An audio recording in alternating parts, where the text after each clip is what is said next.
Assalamualaikum warahmatullahi wabarakatuh. Bismillah, alhamdulillah, hamdallah, syukran laka ya Allah, salatan wassalaman alaika ya Habiballah, amma ba'du. Bisa jumpa lagi dengan saya, Yulia Kamila, di program Ikhwal Jam'iyah. Sebuah program memberikan informasi terkini seputar Jam'iyah Nahdlatul Ulama. Dan kali ini tamu istimewa akan menemani kita kurang lebih selama 60 menit ke depan. Yang pertama ada Dr. Tri Chandra Aprianto, merupakan Koordinator Nasional Program Perhutanan Sosial PBNU. Segera kita sapa. Assalamualaikum Mas Chandra. Waalaikumsalam warahmatullahi wabarakatuh. Kabari Mas? Alhamdulillah. Sehat ya Mas? Alhamdulillah sehat. Baik. Dan di sebelah kiri Mas Chandra ada Pak Deden Suhedi, Shut MM, Kabid Perhutanan Sosial di Shut Provinsi Jawa Timur. Assalamualaikum Pak Deden. Waalaikumsalam warahmatullahi wabarakatuh. Kabar baik? Alhamdulillah saya. Alhamdulillah saya. Kelihatan keluar Jawa Timur ya. Iya. Logatnya udah kelihatan. Dan menurut saya kita kedatangan tamu yang sangat-sangat spesial dengan tema perhutanan dan kesejahteraan. Ini ada dua variabel yang sangat banyak kita bahas, tentunya kembali ke Mas Chandra dulu.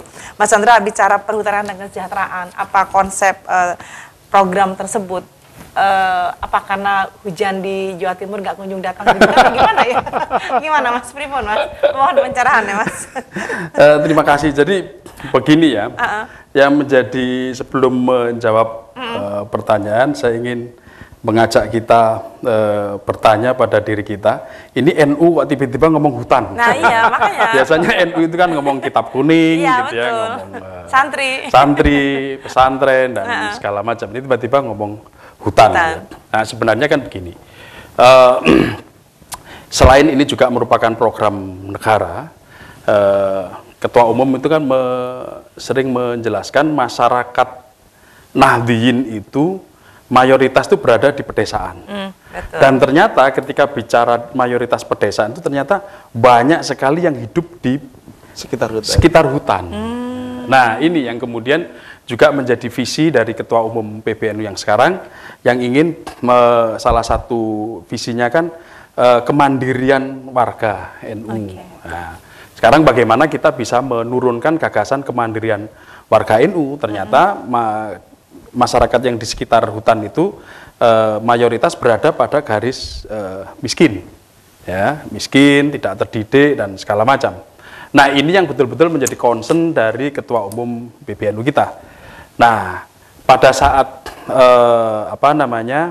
acara di Balikpapan, ya, itu ada MOU antara Ketua Umum kita Kiai Haji Yahya Khalil Stakuf dengan Bu Menteri KLHK untuk bersepakat khususnya pada program perhutanan sosial.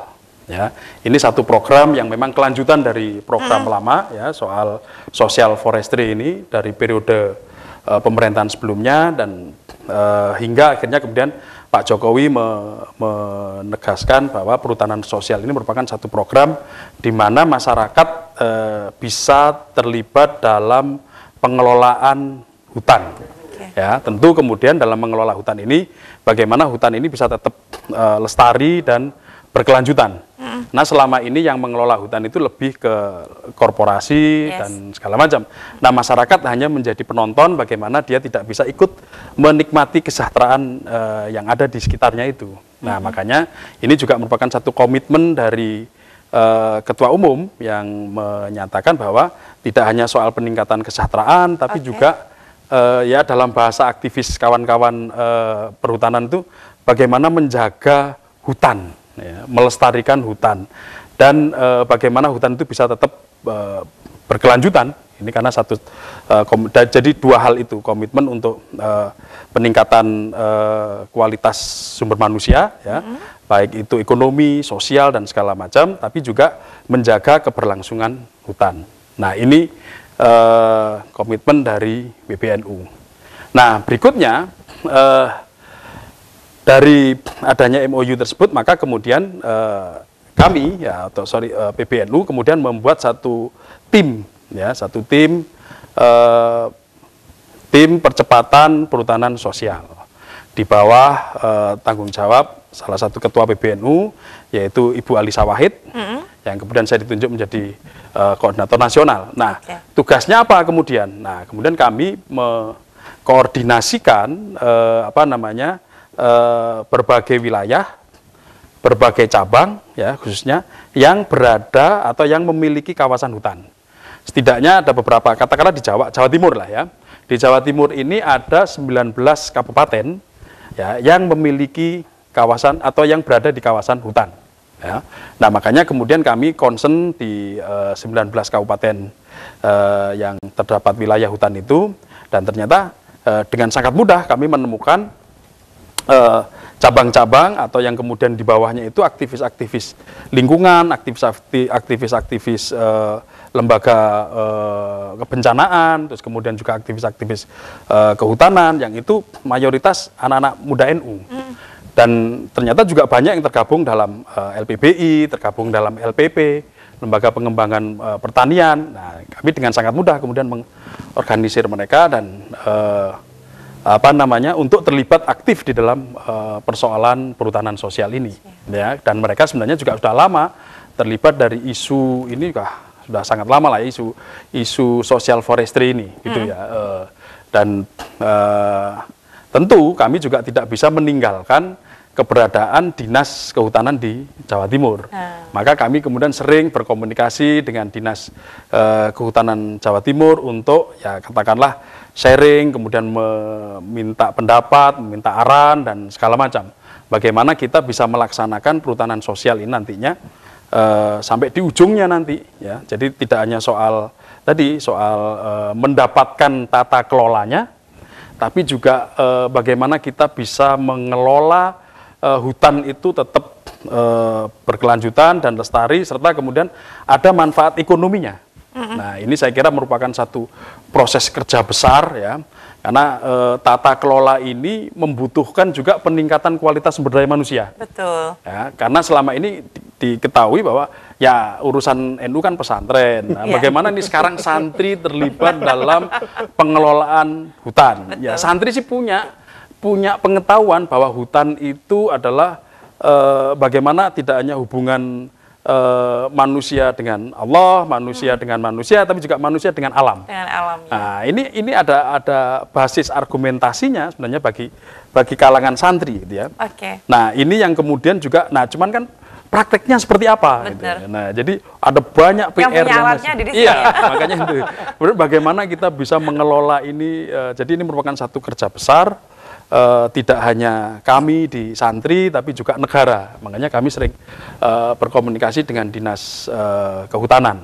Jadi saya kira itu latar belakang kenapa kemudian NU di bawah kepemimpinan Kiai Haji Yahya Khalil Stakuf ini mengambil isu ini, karena ini isu yang sangat strategis, ya, yang sangat strategis, tidak hanya menyangkut isu di level nasional, tapi juga isu yang menyangkut isu internasional, karena isu deforestasi, isu karbon, isu ozon dan segala macam ada di sini. Nah, ini satu tantangan yang sangat kompleks bagi NU. Oke. Itu Mbak Yuli. Siap. Ini yang punya alat ya harus jawab ini.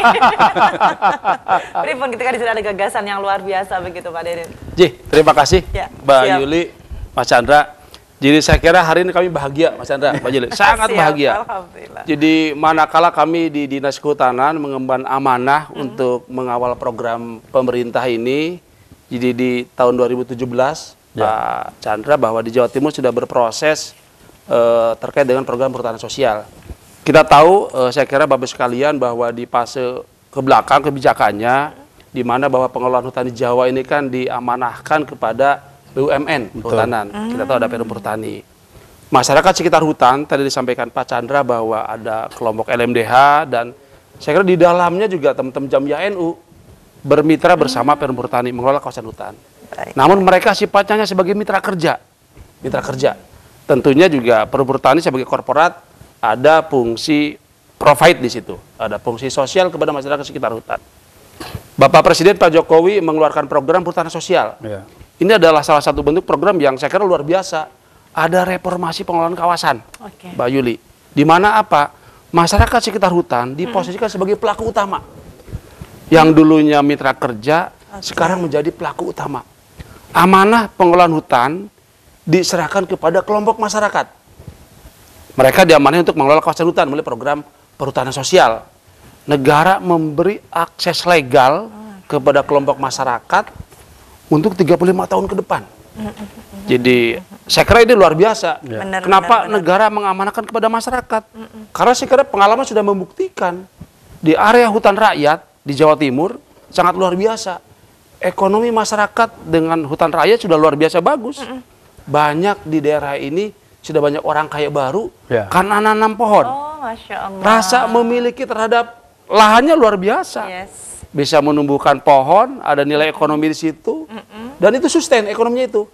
Tanam, tebang, tanam. Itu sustain, berkelanjutan.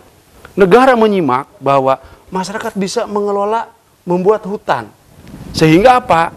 Program perhutanan sosial itu diantaranya masyarakat dijadikan pelaku utama di dalam area kawasan hutan ini, diberi amanah dengan persetujuan akses legal dari Kementerian LHK 35 tahun ke depan.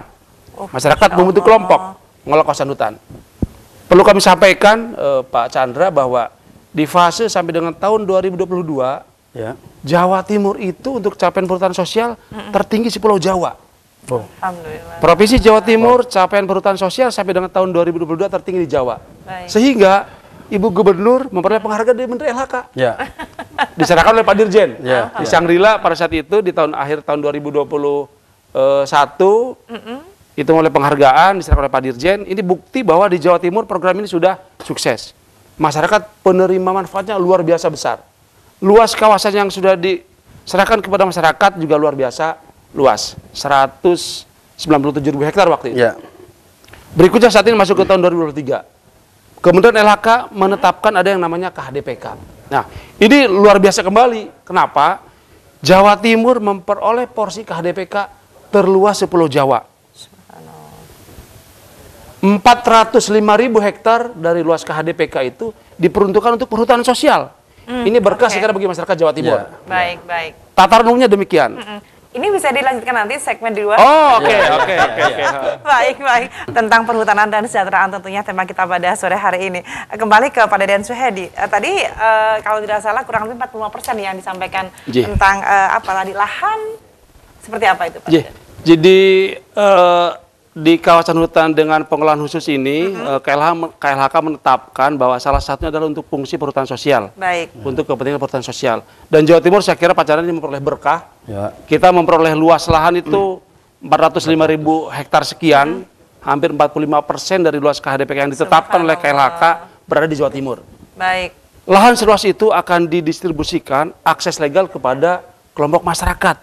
Masyarakat setempat sekitar kawasan hutan agar mereka apa? Mereka bisa mengelola kawasan hutan tersebut. Sampai dengan hari ini perlu kami sampaikan bahwa di Jawa Timur dengan penyampaian SK di GBK kemarin oleh Bapak Presiden yang terhormat, sudah ada 387 persetujuan perhutanan sosial di Jawa Timur untuk luas 188.370 hektar, Pak Chandra. Dan petani penggarap penerima manfaatnya hampir 130.000 kepala keluarga. Ini sesuatu banget saya kira. Jadi di dalamnya tentunya banyak teman-teman Jamiah NU yang hari ini kita diskusikan. PB ini sudah ada perikatan dengan KLHK mengawal masyarakat yang telah memperoleh program perhutanan sosial ini. Ini adalah ruang kolaborasi saat ini. Kelompok masyarakat yang sudah memperoleh persetujuan, apa yang harus dikerjakan di tahap berikutnya. Kelompok masyarakat yang sekarang mungkin sudah menyiapkan permohonan, tapi masih dalam proses di Kementerian LHK. Dan yang ketiga, Pak Chandra menyampaikan, masih ada kelompok masyarakat yang masih berproses penyiapan. Tugas kita bersama, saya kira, kami di Dinas Kehutanan Provinsi Jawa Timur, teman-teman di KLHK, dan tentunya dengan teman-teman PBNU, untuk mendampingi 3 klaster kelompok masyarakat ini. Secara umum demikian, Mbak Yuli, saya kira. Baik. Oke, kembali ke Mas Chandra. Dengan adanya regulasi seperti itu, berarti di sana sudah banyak warga Nahdien atau masyarakat yang sudah diuntungkan, begitu ya, Mas? Sangat diuntungkan. Jadi, kenapa kemudian kami betul-betul menyusun bagaimana PBNU merespon ini secara struktural, ya. Makanya saya mendapat surat tugas itu, salah satunya adalah berkomunikasi, mohon arahan, mohon bimbingan dari PWNU dan PCNU. Terus kemudian bagaimana mengkolaborasikan potensi warga NU ini untuk mengelola itu, ya. Dan di Jawa Timur sendiri, di Jawa Timur kami sudah menyusun satu tim tinggal nanti komunikasi sowan ke PWNU, tim perhutanan sosial PWNU Jawa Timur. Kami nanti mohon arahan dari Ketua Tanfidiyah PWNU bagaimana mengelola nanti sampai di lapangannya. Nah sebenarnya kemarin kami dari PBNU yang penting pecah telur dulu, ya. Dan alhamdulillah support dari Dinas Jawa Timur, Dinas Kehutanan Jawa Timur cukup kuat. Kami dari waktu Presiden membagikan SK di GBK itu, dan alhamdulillah kami dapat beberapa tempat ya wilayah cabang, misalnya dari Situbondo, Pasuruan, Malang, dan Batu. Dan alhamdulillah sekali. Cukup besar sebagai awalan ya, keluasannya juga cukup luas, dan bagaimana tinggal kemudian ini kita bisa menatanya ya, mengelolanya. Jadi dari berbagai masyarakat yang sudah menerima dari basis di PBNU ini, bagaimana nanti bisa mengelolanya itu ya yang sudah SK. Nah yang kemarin itu jadi persis kata Pak Deden tadi, sudah menerima SK, terus kemudian juga yang kemarin sudah masuk ke KLHK tapi belum sempat verifikasi teknis. Kalau sekarang apa istilahnya? Paspal, fasilitasi, ya. Fasilitasi dan validasi. Ya. Itu sudah masuk, itu juga besar Mbak Yuli. Yeah. Dan sekarang kami juga sudah menyiapkan tim lapangan dengan beberapa cabang ya. Yang dibentuk oleh cabang, misalnya kemarin saya ke 2 cabang ya di Tulungagung ya, kami komunikasi dengan PCNU, terus kemudian PCNU sebenarnya mereka sudah sempat mengajukan, cuman kemarin belum berkoordinasi dengan pihak PBNU. Nah maka sekarang mulai lagi istilahnya dicoba dikoordinasikan lebih rapi ya. Jadi PCNU kemudian berkoordinasi dengan pihak pemerintahan kabupaten, kemudian petanya KHDPK seperti apa. Ini sekarang kan adanya di cabang dinas kehutanan. Cabang dinas kehutanan ya. Nah itu sekarang mereka sedang berkoordinasi, dan tempat-tempat yang selama ini sudah digarap oleh warga NU, tinggal bagaimana ini nanti diajukan ya. Jadi prosesnya diorganisir dengan baik. Sesuai dengan aturan ya, dengan aturan yang dikeluarkan oleh pihak KLHK. Nah itu kita taat itu, dan nanti juga setelah selesai nanti kita akan ajukan ke PBNU. Nah di PBNU nanti akan masuk ke KLHK karena sesuai dengan MOU itu. Nah jadi cukup berat juga bagi tim ini ya. Tadi memang kata Pak Deden tadi, ini kerja besar karena Jawa Timur dapat seluas itu ya, seluas itu, dan itu betul-betul harus menjadi perhatian pengurus NU gitu ya. Kenapa itu harus menjadi perhatian dari pengurus NU? Karena kan ini hutan ini bukan semata-mata wah ini nanti diambil bisa dikelola, bukan itu. Jadi ini harus betul-betul dikelola dengan baik ya, karena ini tidak hanya soal tadi seolah-olah ini ada kemiskinan, ada orang bisa menanam di situ, enggak juga begitu gitu. Jadi ada proses yang harus kita betul-betul kelola dengan baik, peningkatan kualitas sumber daya manusianya juga nanti kita dan alam perhatikan, juga ya, iya, dan alam ini, juga iya, otomatis karena ini ya. awam juga ya. Jadi ini hal yang memang betul-betul harus menjadi perhatian khusus karena KHDPK. Pengelolanya khusus. Karena pengelolaannya khusus, jadi memang harus kita juga mengelolanya secara betul-betul khusus juga. Khusus. Dampingannya, jadi nanti ada perhatian kita juga pendamping-pendampingnya itu nanti juga dilatih dengan baik gitu ya. Makanya di pemerintah provinsi itu ada istilahnya bukan pendamping, pembina pendamping. Pembina pendamping. Nah, gitu itu nanti kita akan bekerja sama betul dengan Dinas Kehutanan Jawa Timur, bagaimana ini bisa sinergi gitu ya. Baik. Karena NU kan juga begitu. Jadi perintah dari amanah dari Ketua Umum kan kita harus berdampingan dengan pemerintah ya. Itu yang betul-betul ditekankan sama Ketua Umum. Jadi kita harus betul-betul kami bagaimana sinergi betul dengan Dinas Kehutanan Jawa Timur ini. Gitu. Baik, baik, luar biasa. Ini segmen ketiga kembali berbincang dengan dua narasumber saya yang telah hadir di studio. Kalau bicara tentang masyarakat yang berhak untuk mengajukan persyaratan, ini domainnya siapa ini yang jawab? Pak Deden apa Mas Chandra? Bareng-bareng. Boleh silakan. Saya ingin cerita sedikit terkait dengan yang 3 klaster tadi, Pak Chandra, Mbak Yuli. Jadi tadi saya sampaikan bahwa klaster pertama teman-teman Jam'iyah, kelompok masyarakat yang sudah memperoleh persetujuan. Baik. Terakhir yang penyerahan oleh Bapak Presiden di GBK Arena di 18 September kemarin, Jawa Timur ini memperoleh persetujuan 33 kelompok, Pak Chandra. Dan dampingan NU itu ada 19 kelompok. Subhanallah. Mayoritas kan? Ya. Bahwa teman-teman NU memperoleh persetujuan baru di tahun 2023 untuk 19 kelompok dari 33 yang ada di Jawa Timur. Itu satu. Berikutnya pertanyaannya, apa yang harus dikerjakan oleh teman-teman kelompok setelah memperoleh persetujuan? Nah, ini kerja besar kita bersama saya kira. Jadi KLHK tidak bisa kerja sendiri di tapak, Dinas Kehutanan juga tidak bisa kerja sendiri. Ini butuh perikatan, butuh kemitraan semua pihak. Di sini kita ada PBNU. PBNU akan berproses menjadi pendamping kelompok-kelompok masyarakat yang ke belakang telah memperoleh persetujuan. Banyak tahapan yang masih bisa dikerjakan. Teman-teman kelompok setelah memperoleh SK nanti akan menyusun rencana kelola perhutanan sosial. Di situ masyarakat mulai merencanakan. Lahan hutan akan diapakan, di mana yang harus ditanami, di mana potensi ekonominya, di mana bisa ditanami tanaman apa, wisata alamnya di titik mana. Ini ekonomi masyarakat ini sudah mulai kita bangun di sini. Penyusunan RKPS. Berikutnya ada proses penandaan batas kawasan hutan.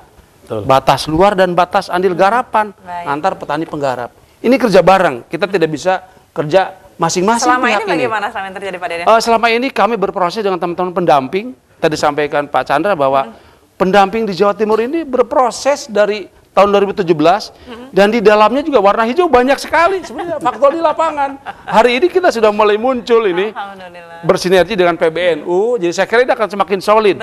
Teman-teman yang sudah bekerja di tingkat tapak mendampingi kelompok masyarakat dengan adanya arahan dari PBNU ini akan semakin solid lagi saya kira untuk tahapan-tahapan di pasca persetujuan. Berikutnya yang klaster kedua, teman-teman yang sudah memperoleh yang sudah menyiapkan kelembagaan masyarakatnya, sudah menyiapkan objek usulannya, sekarang berproses di KLHK. Nanti akan ada tim terpadu akan datang ke lapangan. Tim KLHK, tim Dinas Kehutanan, teman-teman PBNU akan bersama-sama ke lapangan untuk proses fasilitasi dan validasi. Di mana di proses lapangan itu akan kita tetapkan objeknya di mana sih yang dimohonkan. Apakah sudah masuk peta KHDPK sebagaimana yang dibawa oleh teman-teman KLHK.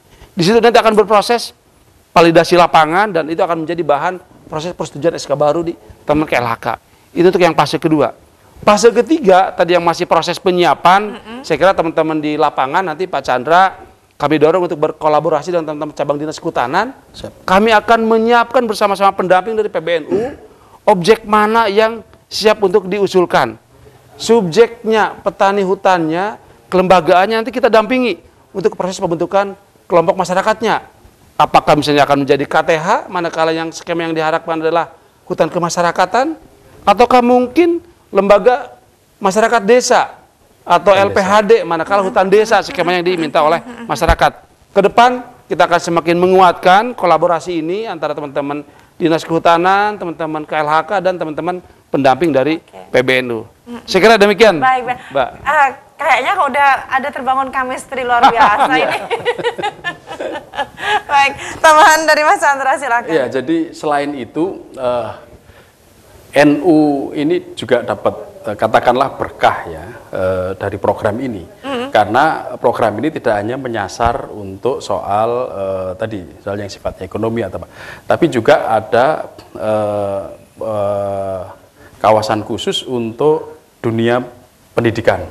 Ya, kami juga sedang berproses dengan KLHK, misalnya kampus, ya, kita punya wilayah hutan yang itu nanti untuk lab, untuk pendidikan, ya, kampus kita udah juga beberapa UNU kita siapkan untuk nanti bisa mengakses, tentu dalam pengelolaan khusus untuk dunia akademik.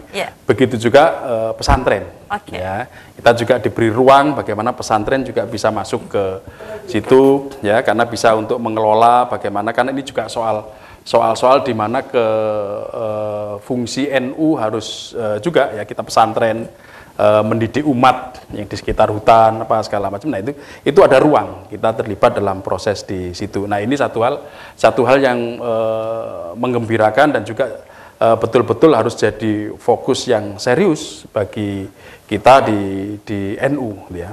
Jadi selain yang beliau ceritakan tadi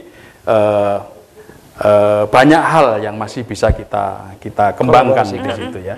Jadi tidak hanya soal-soal sektor bagaimana nanti pengembangan RKPS-nya soal ekonomi, kemudian KUTS-nya soal kelembagaannya, terus kemudian bisnis plan-nya dan segala macam, terus kemudian kita juga rencana bikin klaster-klaster Pak Deden ya. Nanti klaster-klaster di mana ya sini wilayah kopi, sini wilayah apokat, bagaimana potensinya? Potensi kehutanannya seperti apa? Ya, jadi biar tidak semua kopi ya, nanti makan nanti nggak laku jadinya karena semua seragam di situ. Nah ini juga betul-betul harus jadi kita perhatian ya, karena ini juga menyangkut tata kelola.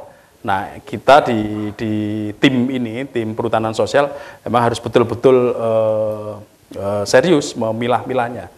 Ya, nanti bisa soal ternak gitu ya, ini bagaimana pengelola di mana lokasinya dan segala macam. Ya, jadi dan itu sudah mulai kita pikirkan dari awal Pak Deden. Jadi soal kelembagaan yang dari awal yang nanti akan pengajuan itu sudah kita coba untuk membangun fakta integritas antara KTH atau nanti yang dia berada di tingkat tapak itu dengan kami di NU ya.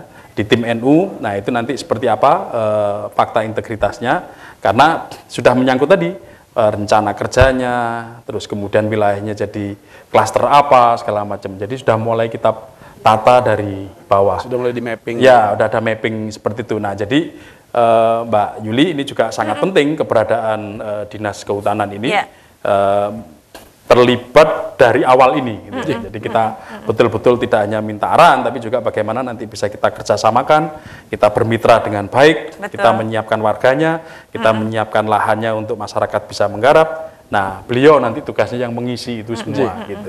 Baik, jadi baik, itu baik. Keren. Ini sinergitas yang luar biasa ya. Baik. Dan menurut saya kita akan jeda sejenak, nanti di akhir segmen kita akan bahas kembali tentang tema kita perhutanan, tentang kehutanan dan kesejahteraan tentunya. Mari berbincang dengan kedua narasumber saya. Saya geser dulu ke Pak Deden. Ini kalau masyarakat mau bisa mengakses, bergabung begitu ya, kan banyak juga yang minat begitu. Caranya bagaimana? Terima kasih Siap. Mbak Yuli. Jadi pertama program ini adalah program terbuka untuk masyarakat setempat. Masyarakat setempat. Jadi kalau kita yang ada di kota Surabaya, di Sidoarjo tidak punya hak atas program ini, Pak Chandra ya? Jadi program ini diperuntukkan oleh dari negara untuk masyarakat setempat. Tujuannya tadi disampaikan di awal, agar masyarakat sekitar hutan taraf hidupnya bisa lebih sejahtera. Baik. Hutan bisa terjaga kelestariannya. Jadi masyarakat setempat kata kuncinya. Yang pertama. Kedua, bagaimana prosesnya? Saya kira yang paling instan teman-teman kelompok masyarakat di mana di sana ada pendamping dari kelembagaan masyarakat, diantaranya mungkin dari PBNU, kami dorong untuk merapat ke cabang dinas kehutanan setempat. Kami di Jawa Timur, Pak Chandra, punya 10 cabang dinas kehutanan. Baik. Dan hari ini kami on call siap melayani masyarakat untuk mengakses program ini. Tadi di awal saya sampaikan bahwa di Jawa Timur ada 502.000 sekian penetapan dari Kementerian LHK untuk KHDPK, kawasan hutan dengan pengelolaan khusus. Itu tersebar di 30 kabupaten kota, Pak Chandra. Masing-masing luasnya beragam.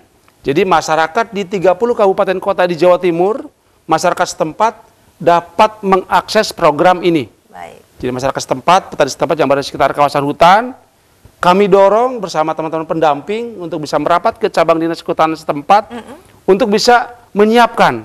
Pertama, teman-teman harus bisa mengetahui objeknya yang bisa diakses program PS ini ada di mana lahan kawasan hutannya. Teman-teman dinas kehutanan memiliki peta tersebut. Itu pertama. Kedua, nanti kami akan mendampingi proses fasilitasi pembentukan kelembagaan masyarakatnya. Di lapangan kita tahu bersama, saya kira sudah ada kelembagaan masyarakat di sekitar hutan. Itu nanti akan kita rapikan. Di desa A misalnya, ada kelompok LMDH, kelompok KTH. Nanti kita siapkan objek lahannya yang bisa memenuhi kriteria KDPK, perhutanan sosial ada di mana. Kita pasangkan antara kelembagaan masyarakat setempatnya dengan objek lahan yang bisa diusulkan. Begitu objeknya sudah siap, sebagaimana normatifnya, kelembagaan masyarakatnya sudah terbangun, di situ proses penyiapan. Nanti akan bersama-sama dengan pendamping PBNU, kita akan berproses ke KLHK untuk tahapan berikutnya, fasilitasi dan validasi. Di proses paspal ini, tim terpadu akan turun nanti dari KLHK, dari Dinas Kehutanan, dan dari tenaga teman-teman pendamping dari PBNU. Proses lapangan akan bekerja di sana, proses teknis sampai dengan penyiapan berita acara paspal di lapangan.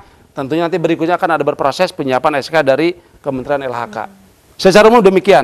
Jadi kami Dinas Kehutanan atas arahan pimpinan Bapak Kepala Dinas on call 24 jam untuk melayani masyarakat NU ini Pak Chandra ini. Terima kasih.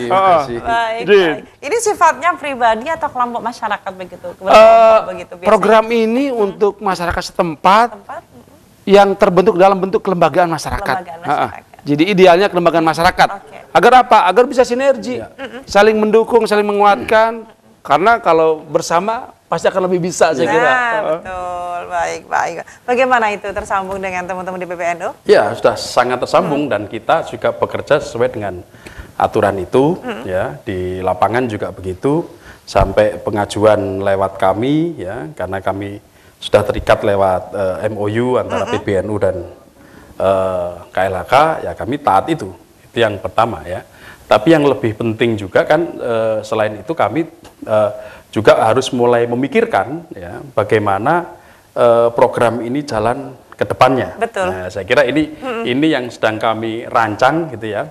Makanya kami berharap betul dari Dinas Kehutanan Jawa Timur untuk bersama-sama kami melanjutkan ini ya. Jadi terus terang kami di PBNU sendiri Pak Deden sekaligus ini juga laporan ke Kepala Dinas Kehutanan, kami juga sudah merancang dengan Dirjen PSKL ya, yang menaungi ini Pak Bambang dan Sesdirjennya Pak Mahfud ya. Ini beliau ini Pak Mahfud ini juga ternyata beliau adalah seorang santri, beliau duriah dari Lasem. Jadi cukup adem lah kami bekerja ini. Kemudian kami juga sudah berkomitmen dengan BPDLH, satu BLU Kemenkeu yang memang tugasnya untuk soal-soal pembiayaan untuk soal lingkungan dan termasuk perhutanan sosial ini. Baik. Nah, nanti kami minta bantuan juga ke Dinas Kehutanan bagaimana kita bisa melanjutkan program-program ini karena masyarakat masih sangat butuh untuk dibimbing, masyarakat sangat butuh untuk dibantu, dididik, peningkatan kualitas sumber daya manusianya dalam mengelola hutan ini. Jadi ini satu hal termasuk Pak Deden. Ini juga perlu disiarkan. Oh iya, betul. Saya kira ini didesiminasi, kemudian juga dipublikasi, gitu ya. Ini satu hal yang sangat penting. Peran media ini juga menurut saya di PBNU sangat membutuhkan ini. Ya. Jadi perhutanan sosial biar menjadi satu program yang positif, mencitrakan positif untuk tidak hanya masyarakat ini hutan, tapi juga bangsa ini memang serius mengelola sumber daya alamnya, gitu Pak Deden. Jadi saya kira peran media juga nanti saya minta Dinas Kehutanan untuk terlibat juga untuk membantu ini. Baik. Luar biasa. Harapan satu kata aja, silakan. Jadi kami sangat yakin saya kira bahwa ke depan masyarakat di Jawa Timur bisa lebih sejahtera, masyarakat sekitar hutan ya, dan mampu mengelola hutan lebih lestari lagi. Kami sangat yakin itu saya kira dengan program ini. Baik. Subhanallah, terima kasih hadirnya di studio semuanya keren, mantap. Baik, dan pemirsa sudah bersamaan kita di program Ikhfal Jam ya. Mudah-mudahan diskusi kita bermanfaat untuk kita semua. Terima kasih sekali lagi dan wallahul muwaffiq ila aqwamit thoriq. Wassalamualaikum warahmatullahi wabarakatuh. Waalaikumsalam.